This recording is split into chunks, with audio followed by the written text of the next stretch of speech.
Wanneer die kommunikasie tussen mense swak is dit verskriklik hartseer. Wanneer die kommunikasie met God swak is dit die ergste wat ons kan oorkom. Kom ons kyk vandag na gesonde kommunikasie tussen ons en God. Here, dankie dat U 'n God van verhoudings is. Dat U van mense hou. Dat U by hulle wil wees. Ongeag hoe hulle is, dat U met hulle wil praat, hulle wil leer.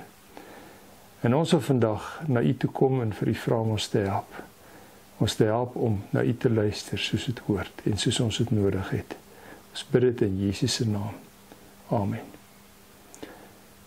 Ons lees Genesis hoofstuk 3.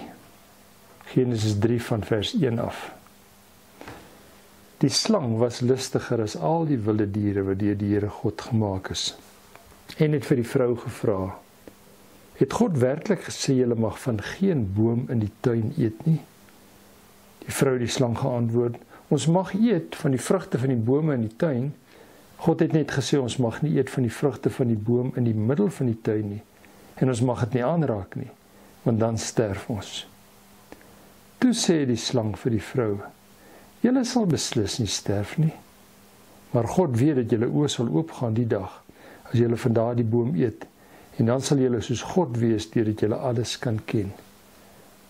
Toe besef die vrou dat die boom se vrugte goed is om te eet, en mooi om na te kyk en begeerlik, omdat dit kennis kan gee.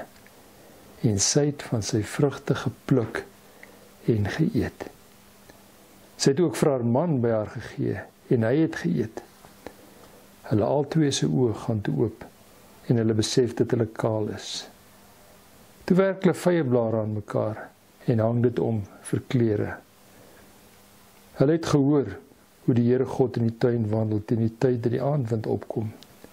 En die mens en sy vrou het vir die Here God weggekruip tussen die bome van die tuin.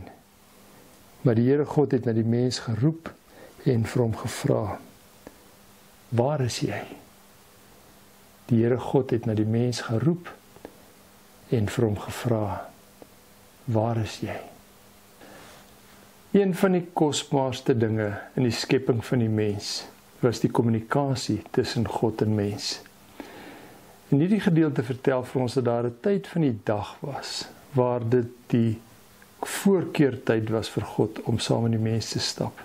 En die einde van die dag, as dit begin koel word, rustig is, die aandwindjie begin waai, dan het hy sy tyd saam met die mens gehad en het hulle gestap en het hulle gereflekteer oor die lewe, oor dit wat mooi was, wat hulle bly gemaak het, dit wat hulle reg gekry het, dit wat hulle uitgedaag het, dit wat 'n probleem was, dit wat vir hulle moeilik was, dit wat vir hulle sleg was. Oor alles kon hulle met God praat. En hy kon met hulle terugpraat. Hy kon vir hulle vertel wat sy plan is, hoe hy alles beoog het. Hy kon saam met hulle dink oor die lesse wat hulle geleer het. En dit was die hoogtepunt van die dag vir Adam en Eva en vir God.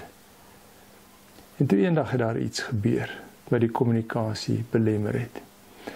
Sien, daar's 'n mag aan die werk wat aktief probeer om ons van God te vervreem. Hy hoef ons nie sleg te maak nie. Hy hoef ons nie boos te maak nie. Nee, hy is gewone goeie mense met goeie bedoelings, met net een probleempie. En dit is, hulle praat nie met God nie. En dit is sy werk, dis wat hy aktief doen. Die bose is 'n mag wat aktief dit wat goed is in ons lewe bestry en beveg en ons belemmer. En al wat hy hoef te doen, hy het dit so maklik, is net om die kommunikasie met ons en God te vertroebel. En in die dag, toe hulle met hulle gewone dagtaak besig was, en die skepping besig was, soos God dit bedoel het, het hulle in die slang met mekaar gepraat. Die bose, die verkeerde in die wêreld en ons deel dieselfde grond. En ons kommunikeer met mekaar. En op 'n plek in hierdie gesprek het hy net 'n onskuldige vraag gevra oor God. En dit het veroorsaak dat hulle God se almag, God se beheer, se plan vir hulle lewe bevraagteken het. Die boom in die middel van die tuin, dat julle nie van dit mag eet nie, dis om snaaks. Hoekom? Kom, is dit so 'n probleem? Julle mag van die ander eet. Julle eet dit. Dalk is daar iets wat God van julle wil weerhou. Julle kan niks verloor nie. Eet van dit. Wat maak dit saak? As jy teen God se planne ingaan, as jy anders doen as wat God vir jou bedoel het, dan eet die vrou, en dan eet haar man, en dan skielik is alles wat vir hulle kosbaar was. Die lesse wat hulle geleer het, dan die naïwiteit, gesonde naïwiteit wat hulle gehad het, waar hulle voortdurend ontdek het, nuwe dinge gesien het, met God gepraat het, skielik weg. En hulle is skielik skaam. Mense het nie meer die vrymoedigheid wat hulle gehad het nie. Hulle is nie meer in staat tot dieselfde dinge wat hulle kon regkry nie. Hulle het God se rol in hulle lewe bevraagteken. Hulle het 'n lewe probeer waar hulle sonder God aangaan, waar hulle hom dalk nie nodig het nie. Dit wat hulle kan leer, weet hulle klaar. Hoe goed gaan dit nie wees nie. Hoe dit ook al sy, die verhouding met God is verby. Dit is nie meer nodig nie. Die mens het dit beëindig. En daardie middag, op die gewone tyd, vir die stappie deur die tuin, wat die hoogtepunt is vir God, vir sy dag, dit waarna hy uitsien, hy is so angstig, want hy het die mens gemaak, dit wat die hoogtepunt was vir hulle, word skielik iets wat hulle vermy. Hulle praat nie met God nie, hulle wil nie met hom praat nie. Hulle is skielik skaam. Die vrymoedigheid wat daar was, die naïwiteit, die eerlikheid, dis weg. Hulle wil nie praat nie, hulle vermy God. En dis die punt waar God, en hy het goed geweet hoekom dit is, dis die punt waar God vir hulle sê, goed, ek het julle die kans gegee, as julle dit nie wil gebruik nie, dan is dit reg, dan gaan julle aan. Om een of ander bonatuurlike, misterieuse, wonderlike rede, is God die een wat in daardie tyd hierdie woorde gebruik. Hy sê vir die mens, toe hulle wegkruip, waar is jy? Waar is jy? Hy het behoefte aan hierdie kommunikasie. Ons kan nie dink dat dit nodig is nie. Wat kan hy van ons leer? Wat kan ons bydra in die verhouding? Wel, ons weet nie, maar ons weet net dat dit vir hom geweldig belangrik is. En die eerste ding wat hy doen is om te kyk, hoe kan ek hierdie verhouding herstel? En dit is die belangrikste in ons lewe, ons kommunikasie met God. Die vrymoedige naïwiteit waarmee ons na God gaan, waarin ons die lewe saam met hom ontdek, saam met hom leer, weer hoor hoe hy dink, hoor hoe sy planne was vir ons lewe en vir die lewe.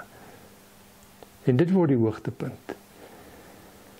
En as ons eie lewe ontdek, dis nie of dit gebeur nie, is wanneer dit gebeur, ontdek dat die bose ook sy houvas in ons lewe gekry het, en op watter mooi manier het sy dit is dat my program te druk geword het, of ek het nou groot geword, ek vra my nie meer naïewe vrae nie, wat dit ook al mag sy, wanneer die bose dit reg gekry het, om hierdie kommunikasie, hierdie spesiale tyd tussen ons en God te laat ophou, of die kwaliteit daarvan te belemmer, sodat ons skielik vermetel raak, en goed vir God vra wat ons nie help nie, wat nie opbouend is nie.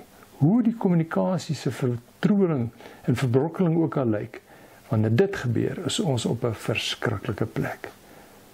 En ons wil 'n nuwe jaar ingaan. En in hierdie jaar het ons God se raad en die kommunikasie met hom nodiger as ooit.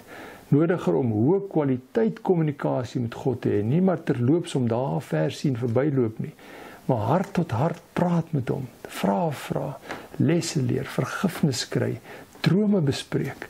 Ons het dit ontsettend nodig.